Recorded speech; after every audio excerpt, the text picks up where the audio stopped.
வணக்கம். இது காலை நேர பிரதான செய்தி அறிக்கை. விரிவான செய்திகளுக்கு செல்ல முன்னதாக முதலில் தலைப்புச் செய்திகள். எஞ்சிய கடவுச்சீட்டுகளையும் 1 மாதத்துக்குள் வழங்க நடவடிக்கை. புலனாய்வு தகவல் கிடைத்ததும் சஞ்சீவ கொல்லப்பட்டமைக்கு பதில் காவல்துறை மா அதிபர் பொறுப்பு கூற வேண்டும். சடுதியாக குறைத்துள்ள மீனின் விலை. அன்பார்ந்த பார்வையாளர்களே, உங்களுடைய நிறைந்த ஆதரவை வழங்கி எமது யாழ் டிவி சேனலை சப்ஸ்கிரைப் செய்யுங்க. எனினும் இன்னும் எமது சேனலை ஆரம்பித்து 1.5 வருடங்கள் ஆகியும் எமக்கான பார்வையாளர்களின் ஆதரவு குறைவாக உள்ளது. மேலும் எமது சேனலை சப்ஸ்கிரைப் செய்யாமல் 98% பார்வையிட்டு வர்றீங்க. உங்களுடைய ஆதரவு எமக்கு மிகவும் முக்கியமானது. எங்களை ஊக்குவிக்கவும் எமது செய்திகளை தடைகளின்றி உடனுக்குடன் அறிந்து கொள்ளவும் எமது சேனலை சப்ஸ்கிரைப் செய்யுங்க. மேலும் பெல் பட்டன் அழுத்தி எம்மை உற்சாகப்படுத்துங்க.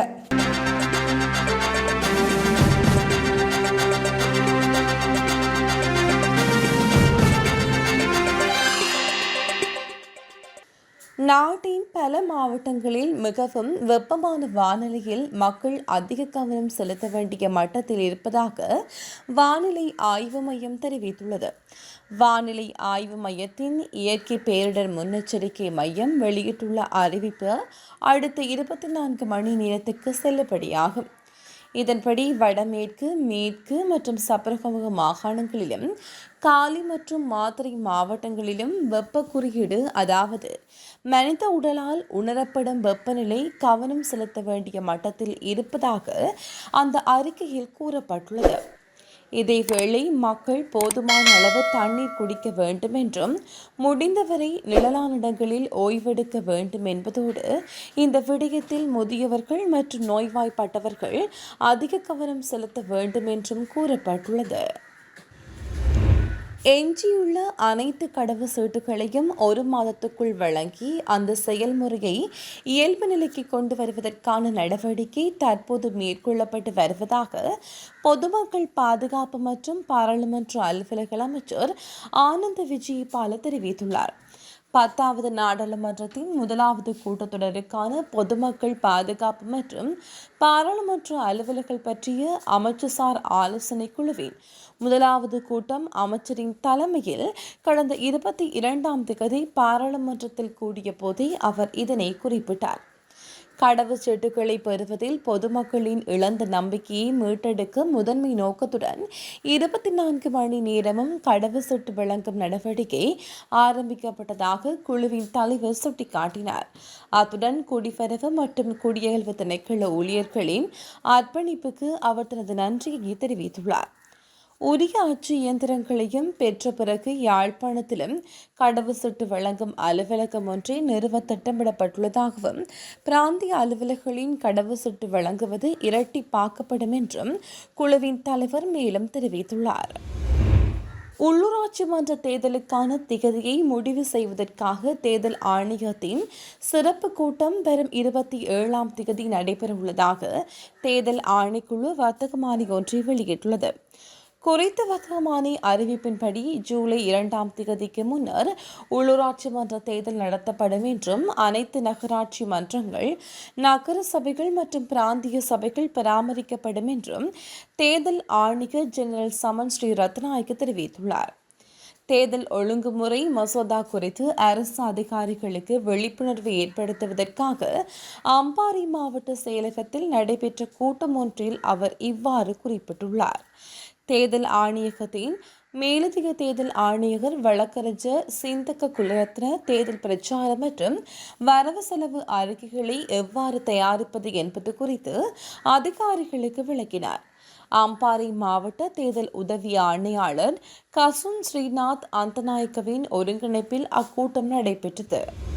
நீண்ட காலங்களுக்கு பிறகு நாட்டின் முதல் முறையாக 1 கிலோ பலையா மீனின் கொள்முதல் விலை 250 ரூபாவுக்காக குறைந்துள்ளதாக ஸ்லாபம் மீனவர்கள் தெரிவிக்கின்றனர். அதேபோல் 1 கிலோ கெலவா மீனின் விலையும் இன்றிலிருந்து 500 ரூபாயாக குறைந்துள்ளது. இருப்பினும் மீனின் விலை குறைக்கப்பட்டதால் தாங்கள் செலவழித்த பணம் கூட தங்களுக்கு கிடைக்காது என்று மீனவர்கள் கூறியுள்ளனர். புலனாய்வு தகவல் கிடைத்ததும் கனேமுல்ல சஞ்சீவ கொல்லப்பட்டமைக்கு பதில் காவல்துறை மா அதிபர் பொறுப்பு கூற வேண்டும் என உதய கம்பன் பில தெரிவித்துள்ளார். பிவின் ஹெல உரிமையவின் தலைவர் உதய கம்பன் பிள்ளை இதனை கொழும்பில் செய்தியாளர் சந்திப்பில் ஒன்றில் தெரிவித்துள்ளார். இந்த தாக்குதல் நடத்தப்படுவதற்கு ஒரு வாரத்துக்கு முன்னர் கம்பகா நீதிமன்றத்தில் வைத்து கனேமுல்ல சஞ்சீவ மீது தாக்குதல் நடத்தப்படலாம் என்று புலனாய்வு தகவல்கள் கிடைக்கப்பெற்றதாகவும் அதன் காரணமாக அவரை நீதிமன்றத்தில் நேரடியாக முன்னிலைப்படுத்தாமல் இணைய வழியில் முன்னிலைப்படுத்தியதாகவும் பதில் காவல்துறை மா அதிபர் குறிப்பிட்டிருந்தார். ஆனால் கம்பகாவில் செயற்பட்டதைப் போல கொழும்பில் ஏன் முன்னெச்சரிக்கையுடன் அவர் செயற்படவில்லை என்று கம்பன் பில கேள்வி எழுப்பியுள்ளார். பானின் விலை 10 ரூபாவினால் குறைக்கப்பட்ட போதிலும் விலை குறைப்பு தகவல்களுக்கு கிடைக்கவில்லை என்று மக்கள் விசனம் தெரிவித்துள்ளனர். 1 கிலோகிராம் கோதுமை மாவின் விலை 10 ரூபாயால் குறைக்க பேக்கரி உற்பத்தியாளர் சங்கம் ஒப்புக்கொண்டதாக வர்த்தக அமைச்சு சமீபத்தில் ஒரு அறிக்கையை வெளியிட்டுள்ளது. எனினும் இது குறித்து நாம் விசாரித்த போது அகில இலங்கை பேக்கரி உரிமையாளர் சங்கத்தின் தலைவர் NK ஜெயவர்தன சில கடை உரிமையாளர்கள் விலைகளை குறைக்க தவறித கருத்தை கொண்டு அரசாங்கம் இதற்கான திட்டத்தை வகுக்க வேண்டும் என்று தெரிவித்துள்ளார். அமெரிக்காவில் உள்ள வைத்தியசாலை ஒன்றினுள் புகுந்து துப்பாக்கிச்சூடு நடத்திய நபர் போலீசாரினால் சுட்டுக் கொல்லப்பட்டுள்ளார். குறித்த வைத்தியசாலையினுள் நுழைந்த மர்ம நபர் திடீரென தான் மறைத்து வைத்திருந்த துப்பாக்கியால் அங்கிருந்த போலீசாரை நோக்கி துப்பாக்கிச்சூடு நடத்தினார். பதிலுக்கு போலீசாரும் அந்த மர்ம நபரை நோக்கி துப்பாக்கிச்சூடு நடத்தினர். இந்த மோதலில் துப்பாக்கிச்சூடு நடத்திய நபர் போலீசாரினால் சுட்டுக் கொல்லப்பட்டதோடு இருதரப்பு மோதலில் போலீசார் சிலர் காயமடைந்ததாகவும் கூறப்படுகிறது. இந்த துப்பாக்கிச்சூட்டு சம்பவத்திற்கு பிறகு போலீசார் அந்த பகுதியை சுற்றி வளைத்ததோடு குறித்த பகுதியில் பாதுகாப்பு பலப்படுத்தப்பட்டதாகவும் கூறப்படுகிறது. 23 மில்லியன் ரூபாய் பெறுமதியான குஷ்ரக போதைப்பொருளுடன் இந்திய பிரஜை ஒருவர் கட்டுநாயக்க விமான நிலைய போலீஸ் போதைப்பொருள் தடுப்பு பிரிவினால் நேற்று கைது செய்யப்பட்டார். கைது செய்யப்பட்ட சந்தேக நபரிடமிருந்து கஞ்சாவுடன் கலந்த 1 கிலோகிராம் 908 கிராம் குஷ் போதைப்பொருள் போலீசார் கைப்பற்றியுள்ளனர்.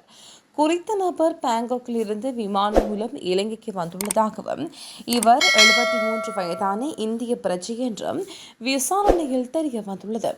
குஷ்ரக போதைப் பொருளை ஒரு சிறிய பிளாஸ்டிக் பையில் கவனமாக பொதி செய்து இனிப்பு பொதிகளுக்கு இடையே மறைத்து வைத்துள்ளார். அமெரிக்காவின் நியூயார்க் நகரிலிருந்து டெல்லி வந்து கொண்டிருந்த விமானத்திற்கு வெடிகுண்டு மிரட்டல் விடுக்கப்பட்டுள்ளது. வெடிகுண்டு இருப்பதாக இந்த தகவலை அடுத்து குறித்த விமானம் இத்தாலியில் ரோம் விமான நிலையத்தில் தரையிறக்கப்பட்டது. இதனை அடுத்து விமானத்தில் அதிகாரிகள் தீவிர சோதனை நடத்தினர். இந்த சோதனையில் விமானத்தில் வெடிகுண்டுகள் எதுவும் இல்லை என்பதுடன் வெடிகுண்டு மிரட்டல் பொய் என்பதும் உறுதியானது. சித்திரை புத்தாண்டை முன்னிட்டு குறைந்த வருமானம் பெறுபவர்களுக்கு நிவாரணப் பொதி வழங்குவதில் அரசாங்கம் கவனம் செலுத்தியுள்ளது. உணவு பாதுகாப்பு உறுதி செய்வது தொடர்பான கொள்கை முடிவுகளை எடுப்பதற்காக விவசாய, கால்நடை, காணி மற்றும் நீர்ப்பாசன அமைச்சர் KD லால்காந்த மற்றும் வர்த்தக, வாணிபம், உணவு பாதுகாப்பு மற்றும் கூட்டுறவு அபிவிருத்தி அமைச்சர் வசந்த சமரசிங்க மற்றும் உணவு கொள்கை மற்றும் உணவு பாதுகாப்பு குழு உறுப்பினர்கள் நேற்று 3வது முறையாக நாடாளுமன்ற வளாகத்தில் கூடிய போது இது தொடர்பில் கவனம் செலுத்தப்பட்டது. சின்ன சேனலுக்கு எதாக இருந்தாலும் அது கொஞ்சம் ஆதரவு கொடுங்க. உங்கள் பொண்ணான கையை கொண்டு அந்த பெல்லில் தட்டிடுங்க. அவங்களுக்கு சப்ஸ்கிரைபர் 5-10 ஏறுனா அவங்க மனசு சந்தோஷப்படும். அவங்க வீடியோவும் பாருங்கள்.